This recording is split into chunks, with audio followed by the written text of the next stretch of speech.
იმედის მაყურებელი დღეს ყველაზე სკანდალური სიმართლის შესახებ შეიტყობს. გადაცემა, რომლის ყოველ ეთერს დიდი გამოხმაურება აქვს, დღეს რეკორდს მოხსნის ყოფილი პედაგოგი ყველაზე ინტიმური დეტალების, არატრადიციული სექსუალური ორიენტაციის და მასთან დაკავშირებული სკანდალური მოვლენების შესახებ ისაუბრებს. ნახეთ სიმართლის დრო ლელა იაშვილთან ერთად ზუსტად 22 საათზე. დღეს მე რაცხოვრებითაც ვცხოვრობ, ეს ვარ. ამიტომ საზოგადოებამ უნდა იცოდეს, უნდა იცოდეს ჩემმა მეგობრებმაც, უნდა იცოდნენ ჩემმა ახლობლებმაც.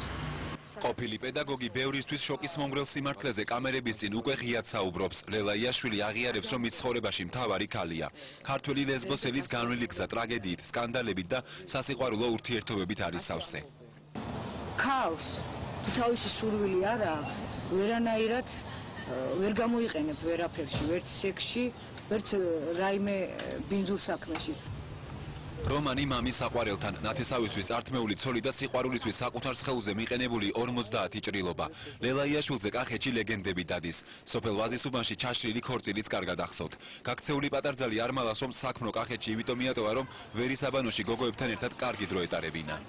მაშინ ესე არ იყო საუნები, ისინი მაშინ იყო ვერაზე აბანო, რომელსაც საუნა ჰქონდა.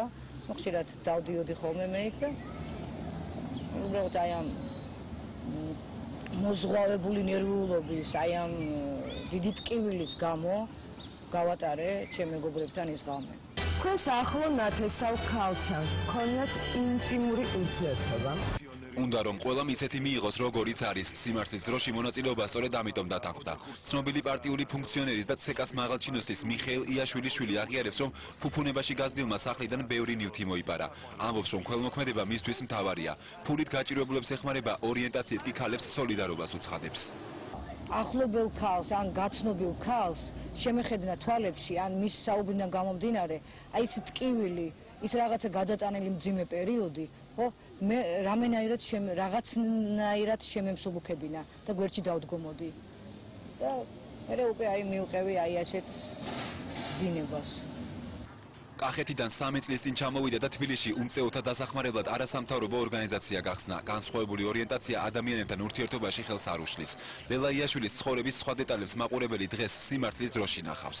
ბუნებრივია ყველას აინტერესებს ლელა იაშვილი, რომელიც ძალიან ფუფუნებაში იზრდებოდა და ცხოვრობდა მთელი თავისი ახალგაზრდობა, მალავდა თუ არა თავის ერთსქესიან ურთიერთობას იმ დროს და ვინ იყვნენ ის ადამიანები, ვისთანაც მას ჰქონდა კავშირი.